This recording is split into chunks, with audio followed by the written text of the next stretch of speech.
Ces noix de cajou en train de sécher sous le soleil sont une partie des moins de 5000 tonnes que Baïga Laïmbaye a achetées depuis le début de la campagne. Cet exportateur d'anacarde qui fait partie des plus grands de Ziguinchor est très loin cette année des plus de 22 000 tonnes expédiées lors de la dernière campagne. L'année passée, on avait fait 22 000 tonnes. 22 000 tonnes d'exportation, d'achat et d'exportation. À cette heure, 6 juin, j'avais déjà dépassé les 12 000 tonnes. Comme pas 12 000 tonnes, il inclut aussi la collecte que j'ai faite vers la zone de Kaolack. Mais cette année, bizarrement, on n'a même pas dépassé les 5 000 tonnes. À Djifangor, à la périphérie de Ziguinchor, Khalidou Kamara a érigé un deuxième magasin de stockage, espérant que la campagne allait être bonne. Sur un objectif de plus de 12 000 tonnes, il n'a pu acheter que 2 000 tonnes de noix. C'est vraiment une catastrophe cette année. À pareille période l'année dernière, il y avait plein de camions ici. C'est moins de 2 000 tonnes. Je n'ai pu acheter que moins de 2 000 tonnes, alors que d'habitude j'achetais entre 12 000 et 14 000 tonnes. Moins de 2 000 tonnes. Cette année, l'anacarde manque terriblement sur le marché. À pareille période, dans les années précédentes, on est à 80 000 ou 60 000 tonnes. Mais aujourd'hui, le constat est qu'on a exporté jusqu'à entre 30 000 à 40 000 tonnes, mais on ne voit plus de stock. C'est comme si le casou est terminé au Sénégal. À cela s'ajoute le difficile consensus sur le mode de transport des noix. Au port de Ziguinchor, nous avons trouvé 2 navires à quai depuis des jours. Mais sur place, aucune activité, car les exportateurs préfèrent la route pour acheminer les noix au port de Dakar. Je ne pense pas que c'est une préférence, mais c'est le choix qui est imposé aux exportateurs. C'est qu'il faut dire, un exportateur a besoin plus du port, du bateau, la voie maritime, que vraiment la voie terrestre. Parce qu'il prend beaucoup de risques, il perd du temps et ça lui amène beaucoup de complications. Mais ce qu'il faut dire, aujourd'hui, le transport terrestre est moins cher que le transport maritime. C'est ça qui est paradoxal. Nous voulons bien prendre le bateau, mais le problème c'est la cherté du fret. Et le bateau ne peut pas supporter tout ce flux.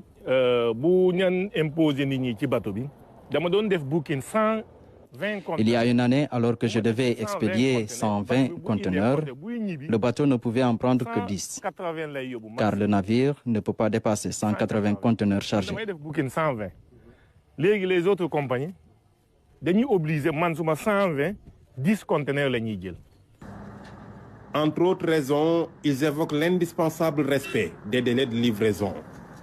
Pour signer un contrat avec sa compagnie, nous signons des contrats avec des compagnies qui achètent et il y a des délais à respecter.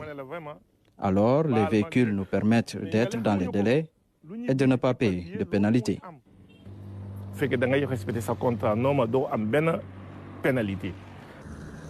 Les exportateurs prônent toutefois la diversification des moyens de transport. On a toujours prôné pour un transport multimodal. C'est-à-dire, ceux qui veulent passer par le bateau passent par le bateau. Ceux qui veulent passer par la route passent par la route.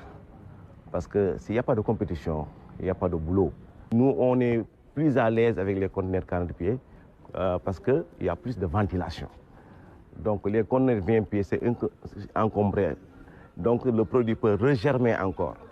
Donc vu l'humidité. Quand l'anacarde prend la route pour rallier Dakar, d'autres acteurs sont laissés en rade. C'est le cas des routiers qui d'habitude font la navette entre le port et les magasins de stockage. Nous prenons ces conteneurs, nous prenons cette anacarde de la brousse vers la commune, de la commune vers le port. C'est nous qui faisons cette navette. Aujourd'hui, des transporteurs comme nous sont venus nous imposer leur loi à Ziguinchor. Sans ces navires, ces transporteurs locaux ne vont pas travailler. Parce que déjà, s'il y a des bouquins à Dakar, c'est ceux-là de Dakar qui vont venir faire le travail à notre place. Avec cette situation, des centaines de dockers se retrouvent au chômage. Il y a de cela 3 ans, nous sommes là assis, des pères de famille, qui ne travaillent pas du matin au soir, ils quittent leur domicile pour venir au port. Du port, on retourne. En venant ici, on n'amène rien, en allant à la maison, on ne rapporte rien. À pareil moment, quand les Noirs partaient par la voie maritime, nous, on prenait à peu près plus de 200 dockers par jour. 200 dockers qu'on prenait par jour. D'autres travaillent de 7 h jusqu'à 7 h du soir. Ils descendent, d'autres prennent le relais jusqu'à 7 h du matin. 202 fois, ça fait combien? 400 personnes. Les acteurs ne désespèrent pas de voir l'État prendre des mesures pour que le bateau soit le mode de transport privilégié des Noirs. L'exportation devrait se faire directement à partir de Ziguinchor. Cela allait rendre le coût moins cher. Maintenant, si on veut vraiment rendre compétitif ce port, qui est le cri de cœur des opérateurs économiques, il faut prendre des mesures. Il faut que l'État intervienne sur le coût de transport de Kossava, qui était de 400 000 et qui est revenu à 430 000. Et même les 400 000 étaient trop chers. Donc aujourd'hui, nous, ce qu'on demande à l'État, c'est de voir ou subventionner ce transport entre Ziguinchor, Dakar par voie maritime. Et vous allez voir, tous les exportateurs seront là.